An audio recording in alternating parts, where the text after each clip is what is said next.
사람이 사람을 사귈 때, 또 사람을 만날 때 상대방의 스타일을 생각을 합니다. 저 사람은 저런 스타일, 또 저 사람은 저런 스타일, 또 말솜씨도 생각하죠. 저 사람은 말솜씨가 뭐 어떻고, 또 예를 들어서 어떤 분들은 말이 힘이 있어서 세다라고 말할 수도 있고, 어떤 분들은 유해서 말이 참 예쁘다라고 말할 수도 있습니다.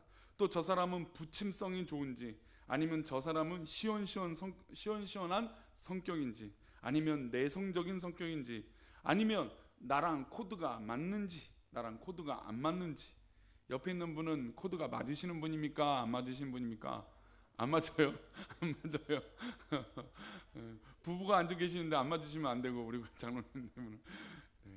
우리 사랑하는 우리 꿈꾸는 교회 식구들은 코드가 맞는 성도들이 되기를 축복합니다.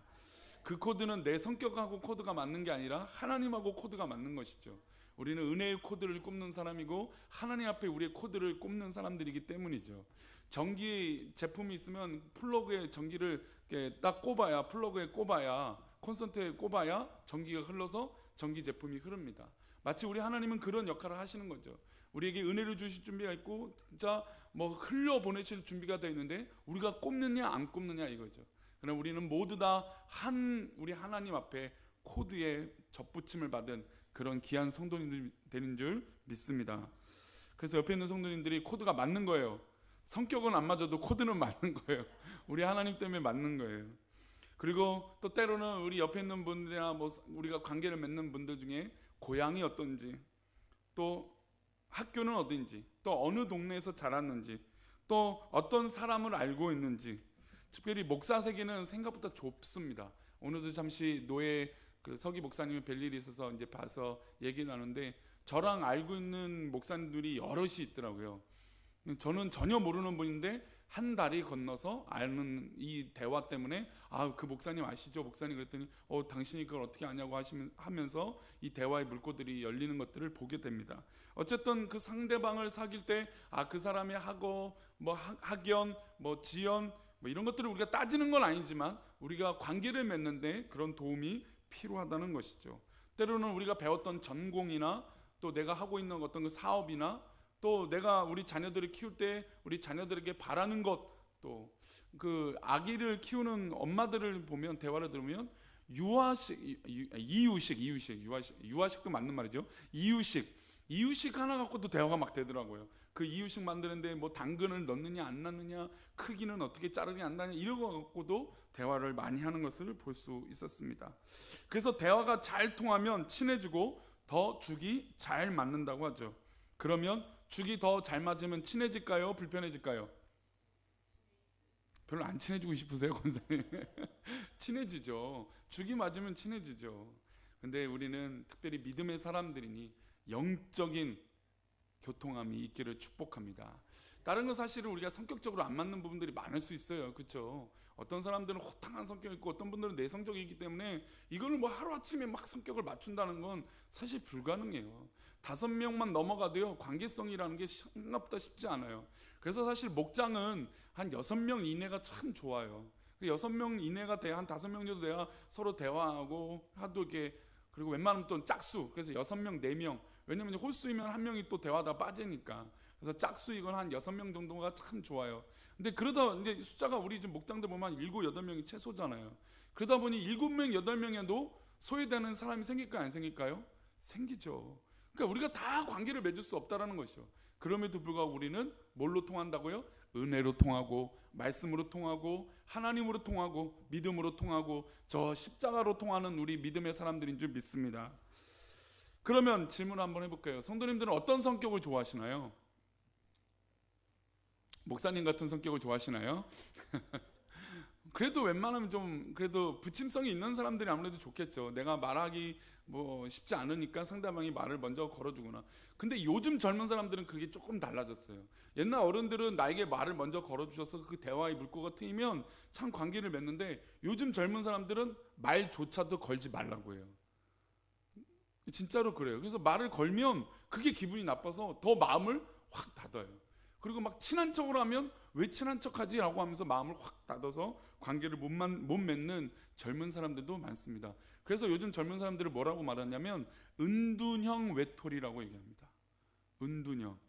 혼자 지내는 거예요. 그리고 숨어 지내고, 그리고 이제 나이가 뭐 40살이 넘어도 그냥 혼자 지내는 게 전혀 불편하지도 않고, 뭐 그렇다고 해서 뭐 그분들이 뭐 40살이 넘어서 혼자 계신 분들이 다 은둔형 왼털이라고 말씀드린 게 아니라 요즘 젊은 사람들의 시대가 다 그렇다는 거죠. 그래서 요즘 결혼 정년기를 보면 남자들은 보통 35이 시작이에요. 늦은 게 아니고 시작이고, 보통 38, 40살 이렇게도 합니다. 여성분들은 이제 32 이렇게 얘기들을 많이 하죠. 그러니까 그만큼 시대가 이게 많이 변한 것 같아요. 사람 대하는 것도 그렇고 관계를 맺는 것도 그렇고. 그럼에도 불구하고 우리는 뭘로 통한다고요? 우리 십자가로 통하는 거예요. 사실 이걸로 결론이 다 끝났는데, 오늘 어떤 얘기를 하려고 이렇게 성격 이야기 이런 얘기들을 좀 하게 되냐면, 이 나다나엘 때문에 이런 얘기를 드려요. 이 사람을 볼 때 많은 사람들이 호감을 가질 수 있는 성격이 아니었습니다. 왜냐하면 이 사람은 사람들이 생각할 때 고지식하고 회의적인 사람이었기 때문이에요. 이런 사람이 어떻게 예수를 만나고 변화되었느냐?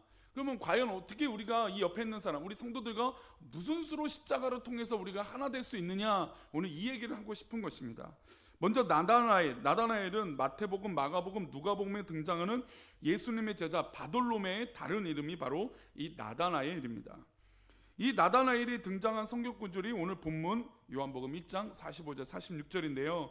이 45절에 보면 두 사람의 대화가 나옵니다. 우리 45절의 말씀 다시 한번 읽어보겠습니다. 시작. 빌립이 나다나엘을 찾아 이르되 모세가 율법을 기록하였고 여러 선지자가 기록한 그 일을 우리가 만났으니 요셉의 아들 나사렛 예수니라. 그 빌립은 나다나엘과 친구였습니다. 그래서 빌립이 예수님에 대해서 듣고 예수님을 만나고 나서 그의 친구인 나다나엘에게 이 예수님을 소개합니다. 여러 선지자가 기록한 그이 바로 메시아, 그 예수 그리스도, 나사렛 예수, 그 이름을 소개했습니다. 근데 여기서 이 빌립이 두 가지 정보를 줘요. 한 가지는 요셉의 아들이라고 하는 것, 그 두 번째 정보는 나사렛이라고 하는 정보를 주게 됩니다. 물론 이 메시아를 만났다라고 하는 측면을 강조했지만 이 나다나엘에게 이 두 단어가 걸렸습니다.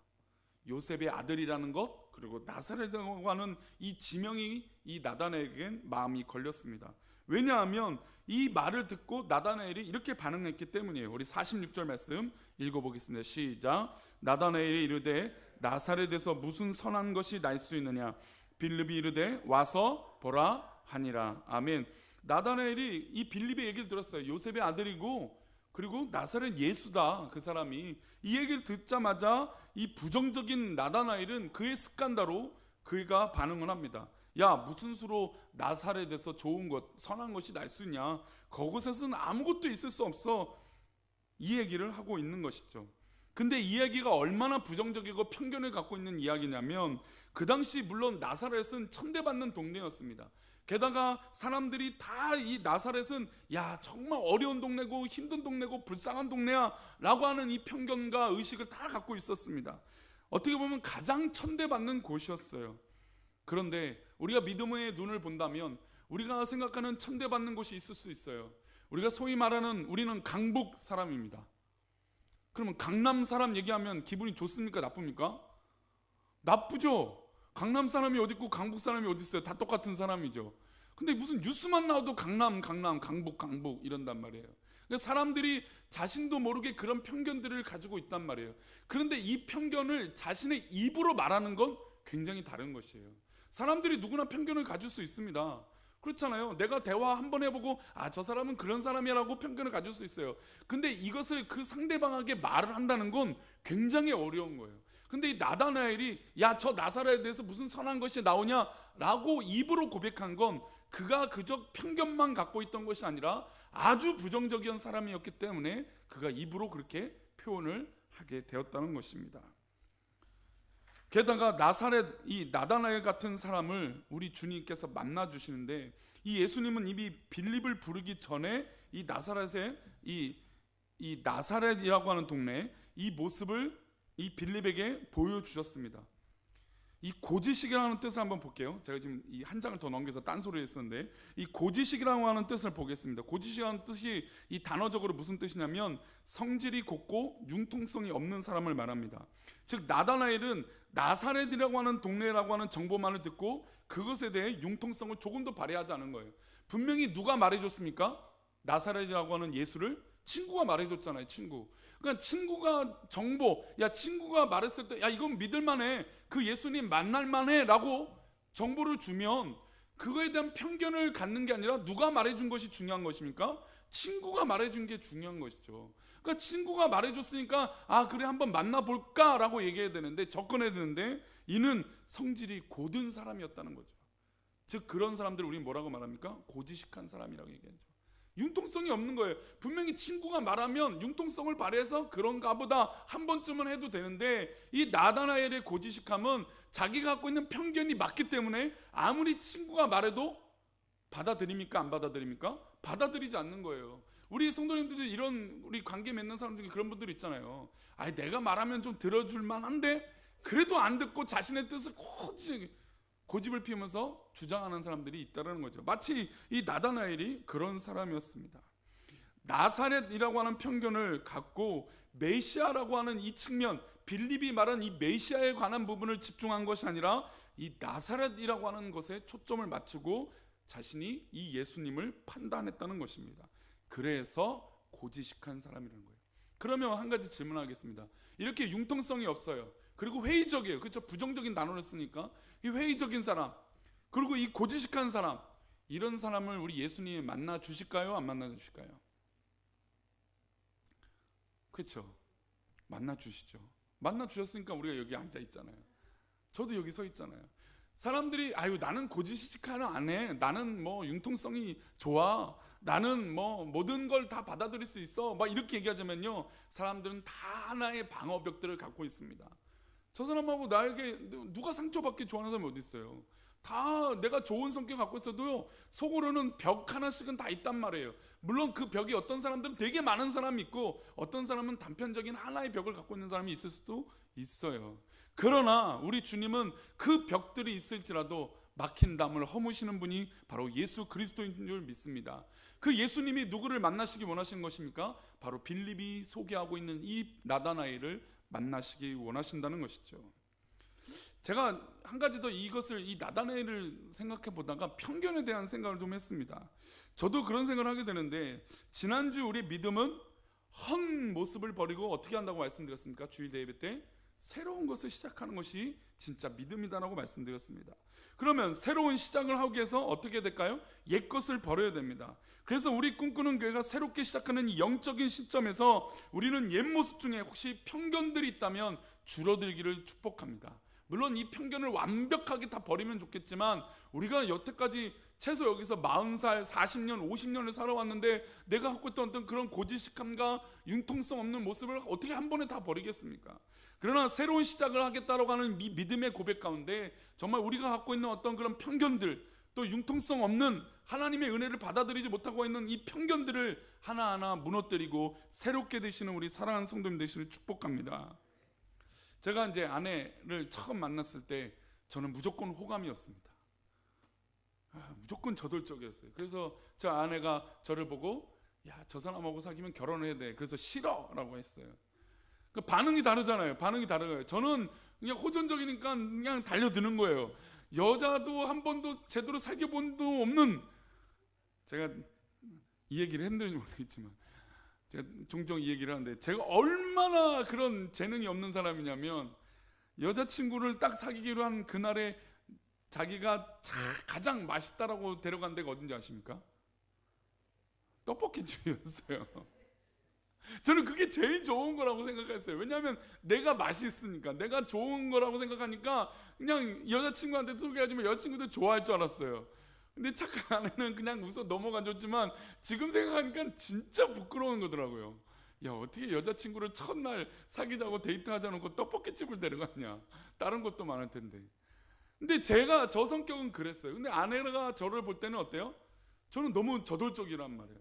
그리고 아내 성격은 약간 좀 이렇게 어떻게 보면 좀 보호를 하는 여성적인 성격이니까. 근데 이 성격이 둘이 만났을 때 저는 그냥 계속 좋다고 달려들지만 아내는 그게 부담돼서 싫다고 했어요. 근데 결국 누가 이길까요?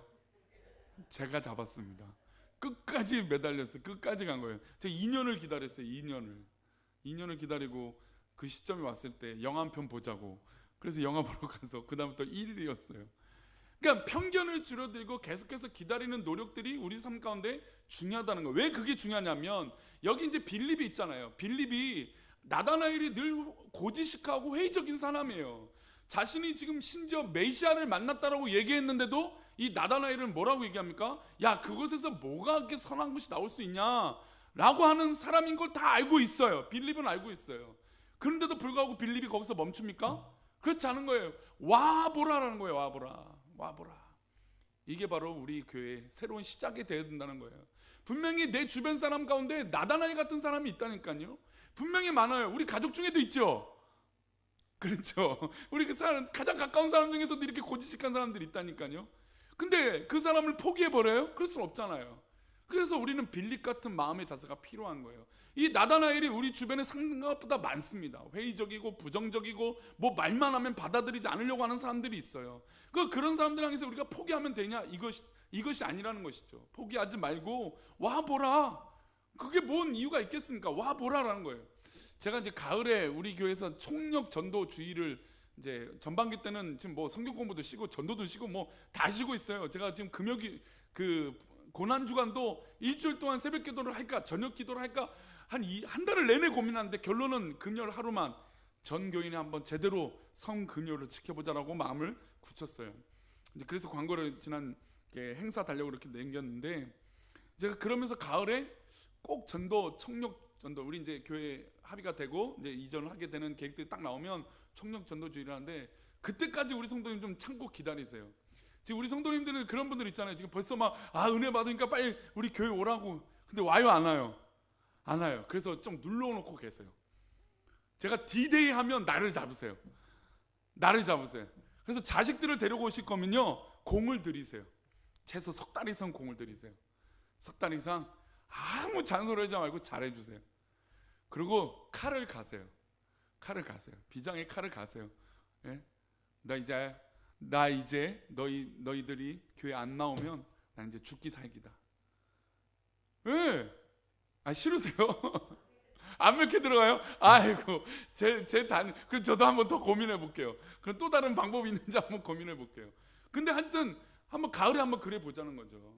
포기하지 마시고 그리고 지금 좋다라고 해서 막 하면 좋은 것도 너무 좋다라고 하면 식상해지잖아요. 그러니까 좀 쌓아두세요. 막 말씀하고 싶은데 좀 참고 계세요. 그리고 결정적인 순간엔 딱 터뜨리세요. 그리고 빌립처럼 기다려주세요. 그리고 이해해주세요. 와보라라고 또 얘기해주세요. 그러면 분명히 우리가 기도하고 있는 그 기도 대상자들이 다 회복될 줄 믿습니다. 분명히 우리 자녀들이 또 우리 교회 나왔던 분들이 우리 교회 소식을 지금 듣고 있을 거예요. 교회가 지금 성도들이 은혜를 다 받고 있고 건강해지고 있다는 소식을 다 듣고 있어요. 그러니까 아마 갈등을 하겠죠. 올까 말까. 근데 또 사람들 관계가 또 있단 말이에요. 내가 했던 말도 있고 들었던 말도 있으니까 아마 이것들이 다 꼬여 있어요. 근데 지금 하다가 우리가 재뿔에 넘어질 수 있단 말이죠. 하면 안 되니까. 지금 하면 안 되잖아요. 아무리 얘기해도 와보라도 안 되잖아요. 그래서 그때를 한번 또 가을에 만들자는 거죠. 그래서 빌립처럼 그런 고지식한 사람의 반응, 회의적인 반응이 올지라도 포기하라고요, 말라고요? 포기하지 말자는 거죠. 와보라. 그러면 역사가 일어날 줄 믿습니다. 그래서 우리가 편견을 없애고 융통성이 없는 이 나다나엘에게 우리 46절 말씀 다시 한번 읽어보겠습니다. 46절 말씀 읽겠습니다. 시작. 나다나엘이 이르되 나사렛에서 무슨 선한 것이 날 수 있느냐? 빌립이 이르되 와서 보라 하니라. 아멘. 제가 우리 또 김경재 권사님 얘기 듣고 또 갑자기 도전되는 게 있어요.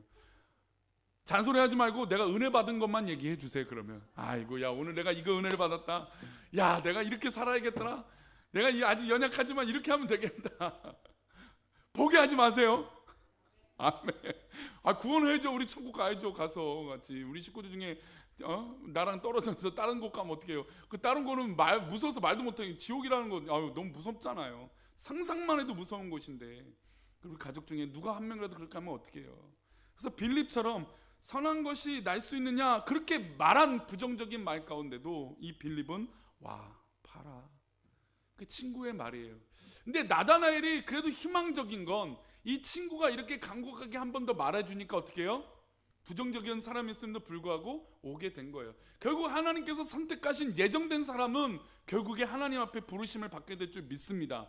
물론 우리가 그때는 알 수 없어요. 때가 참 어려워요. 그때를 우리가 계산할 수는 없어요. 하지만 우리가 포기하지 말고 그런 친구일지라도, 그런 고지식한 사람일지라도 우리가 와보라 하면 우리 주님께서 만나 주실 줄 믿습니다. 그래서 예수님께서 이 나다나엘을 보시고 이렇게 얘기하십니다. 우리 47절 말씀 읽어보겠습니다. 47절입니다. 시작.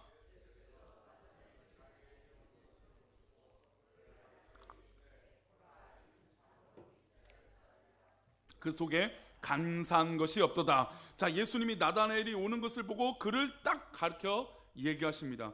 야, 당신은 이스라엘 사람이다. 참 이스라엘 사람이다. 너희 속에는 간사한 것이 하나도 없구나라고 평가를 합니다. 이 칭찬을 받은 거잖아요. 이 칭찬을 받고 나다나엘이 놀랐어요. 왜냐하면 나다나엘은 예수님을 만난 적이 있습니까? 없습니까? 없어요. 근데 나에 대해서 알고 계신다는 거예요. 여러분, 이게 은혜예요. 많은 사람들이 교회 오잖아요. 근데 메시지는 똑같아요. 이 강단에서 주어지는 메시지는 똑같아요. 말씀은 똑같아요. 뭐 말씀이 우리가 뭐 이 구절이 뭐 맨날 바뀝니까? 똑같잖아요. 단어가 똑같아요. 그런데 여기 앉아있는 100명이면 100명, 50명이면 50명, 30명이면 30명, 하나님께서 역사하시면 그 사람에게 맞는 은혜를 주신다는 거예요. 이게 참으로 놀라운 거예요.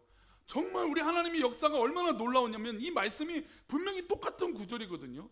근데 그 예수님의 은혜는 그 사람에게 맞게끔 딱 표현해 주시고 그 사람을 바꿔줄 수 있는 그런 놀라운 말씀으로 임하여 주신다는 것이죠.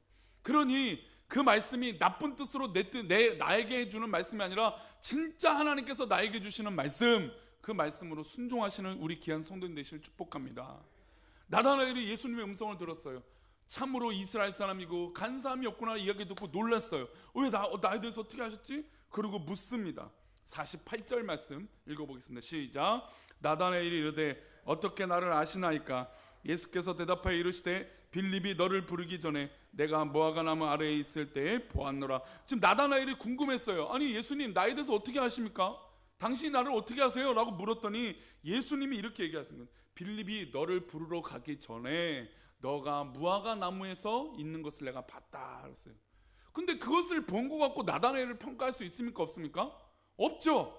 그러니까 예수님이 지금 무화과 나무 있는 이 곳도 어디 있다고 나와 있지도 않아요. 그러니까 무화과 나무가 이 가까운 데 있는 건지도 모르고 어디 있는지도 몰라요. 그러니까 빌립이 간 것을 볼 때는 분명히 가까운 곳은 아니었을 거예요. 친구를 데리러 갔으니까 동네가 달랐겠죠. 근데 예수님은 지금 무화과 나무의 아래에 있는 것조차도 알고 있다는 거예요. 그러니까 참 예수님의 놀라운 건요, 좀 전에 말씀드린 대로 100명의 100명만큼 그 상황과 그 환경을 다 알고 계신다는 거예요. 그 사람이 어디 있든지. 그러니까 우리가 무슨 죄도 지으면 안 돼요? 마음으로 지은 죄도 지으면 안 된다는 거예요. 생각으로 가늠한 것도 가늠한 거라는 것을 우리 주님의 말씀 가운데 경고하고 있다는 것이죠. 참 우리 주님은 다 알고 계세요. 우리 상황을 다 알고 계세요. 예수님은 이미 빌립을 부르기 전에 무화과 나무 아래에 있을 때를 보았다고 말씀하셨습니다. 근데 이 무화과 나무라고 하는 것을 얘기하신 이유가 있어요. 왜냐하면 그 당시 랍비들이나 또 배우려고 했던 지식인들, 특별히 시간을 정해놓고 기도하는 사람들은 회당을 가지 않으면 어디에서 기도를 했냐면 이 무화과 나무가 보이면 그 나무 밑에서 기도했어요. 그러니까 예수님이 그 기도하는 모습을 알고 계셨다는 거예요. 그러니까 그 기도하는 모습을 알기 때문에 참으로 당신은 이스라엘 사람이다. 그러니까 이스라엘 사람들이라면 어디든 회당을 가든지 무화과 나무 아래서 기도하는 사람이라는 거예요. 그러니까 예수님이 그 모습을 알고 계시기 때문에 당신은 어디 사람이라고요? 나다나엘은 이스라엘 사람이다. 그리고 너희 마음속엔 참 간사함이 없다라고 말씀하신 게 우연이 아니라는 것입니다. 그래서 나다나엘이 이렇게 고백하며 변화된 모습을 보게 됩니다. 진짜 예수님을 만난 이 나다나엘이 어떻게 고백하느냐? 우리 49절 말씀입니다. 읽어보겠습니다. 시작. 나다나엘이 대답하되 랍비여 당신은 하나님의 아들이시오 당신은 이스라엘의 임금이로소이다. 잘 보십시오. 조금 전만 해도 예수님을 뭐라고 말했어요? 나사렛 예수라고 했잖아요. 거기서 뭔 좋은 게 나겠냐, 뭔 선한 것이 나겠냐, 이렇게 의심했던 사람이 진짜 예수님을 만나니까 변화가 된다는 거예요. 그러니 우리가 생각하는 저 사람은 절대 교회 안 오면 안 돼, 우리 가족 말고 그런 사람 있어요. 저 사람은 절대 교회 오면 안 되는 사람이야. 있어요 없어요? 있어요. 죄송한데 제가 간증한다면 참 이 얘기를 언젠간 하고 싶긴 했는데, 제가 부모님을 우리 교회에 오고 한 번도 근데 묻는 분이 없더라고요. 왜 목사님 부모님은 교회 안 오냐고. 제가 못 오게 하고 있어요. 사실은 오지 마시라고. 그리고 사실 모르고 계시는 부분도 있을 거예요. 제가 일단은 조금 더 기다려 주시고, 혹시나 우리 부모님이, 물론 근데 교회를 다들 섬기시고 살고 계신 곳이 좀 머니까 각자 다니시는 교회가 있는데, 그래도 목사가 아들이 이제 교회 담임이 됐다면 오고 싶어 하실 거 아니에요. 근데 제가 지금 막고 있어요. 오지 마시라고. 그리고 우리 형제 중에 한 명은 꼭 오지 않았으면 좋겠던 형제도 있어요. 제 솔직한 마음에. 몰라도 된다. 제 간증이에요. 근데 그런 사람도 예수님 만나시고 또 예수님 은혜 가운데 있으면 예수님을 인정하게 될 줄 믿습니다. 근데 저희 부족함이 그거예요. 아직은 제 수요예배를 빌어 제 간증을 잠깐 하면 그래요. 우리 마음 가운데 분명히 또 그런 사람도 있어요. 저 사람은 절대 오면 안 되는 사람 있어요, 없어요? 있어요. 절대 저 사람은 예수님 안 믿어도 괜찮을 것 같은 사람이 있어요. 근데 그 사람일지라도 예수님 만나면 변화된다는 것이죠. 그래서 제가 죄송하지만 저의 짧은 얘기를 드려요. 우리 가운데 분명히 해도 안 되는 사람도 있고, 아무리 말해도 바뀌지 않는 사람이 있고, 아무리 설명해도 이해하지 않으려고 하는 사람이 있어요. 그러나 그 가운데 진짜 예수님 믿으면, 예수님을 만나면 변화가 될 줄 믿습니다. 어떻게 보면 그런 말이 맞는 것 같아요. 아유, 저 사람이 진짜 예수를 믿어? 진짜 믿음이나 있기나 해? 교회 안에서도 그런 사람이 있어요. 근데 그런 사람에게 누가 필요하다는 것입니까? 예수님이 필요하다는 것이죠. 그래서 우리는 기도해 주는 거예요. 진짜 예수님을 만나면 그가 마음이 바뀔 거라는 거죠. 그리고 회개하겠죠. 본인이 한 것들이 있으니까. 저는 그런 날이 우리 교회 가운데 임하게 될 줄 믿습니다. 제가 이제 시간이 지나서 말씀을 드리지 않지만, 초대교회 가면 은혜를 받았을 때 어떤 역사가 일어났습니까? 모든 사람들이 교회 안에 모였어요. 자기 것을 통용해요. 내 것 쓰는데 누가 기분이 좋을 사람이 어디 있어요? 근데도 자기 것을 나눠 쓰는데 조금도 주저하지 않아요. 그리고 성경 구절을 사도행전 말씀 보면 모두 다 모였다라고 얘기하고 있어요. 모두 다. 그러니까 모두 다라고 하는 건 예외 있는 사람이 없다라는 거예요. 그러니까 우리가 생각하고 있을 때 지금 교회에 은혜가 임하면 예외가 있는 사람이 있으면 됩니까? 안 됩니까? 안 된다는 것이죠. 그러니 사랑하는 성도님들, 내가 받은 은혜가 있고 내가 만난 예수님이 있다면, 아무리 고지식한 사람이고 아무리 부정적인 사람이고 아무리 회의적인 사람일지라도 우리 주님 만나면 변화가 될 줄 믿습니다. 나다넬이 얼마나 멋있어요. 라삐어, 당신은 하나님의 아들이시요 당신은 이스라엘의 임금입니다. 이것이 마치 나중에 이 베드로의 고백과도 그런 비슷하잖아요. 주는 그리스도시요 살아계신 하나님의 아들입니다. 이거랑 뭔 차이가 있습니까? 어떤 차이가 있어요? 그러니까 예수님을 진짜 만나면 그의 고백과 입술이 바뀐다는 것이죠. 우리 사랑하는 수요예배 오신 분들의 입술이 변화되기를 축복합니다. 우리 사랑하는 성도님들의 모든 삶에 있어서 정말 예수님 만난 이 기쁨으로 사는 것뿐만 아니라 여러분들의 주변의 사람들도 예수님 만난 기쁨으로 사시는 그런 은혜가 넘치시기를 축복합니다. 아멘. 기도하겠습니다. 하나님 감사합니다. 오늘 귀한 날 수요예배에 모여서 기도하겠습니다.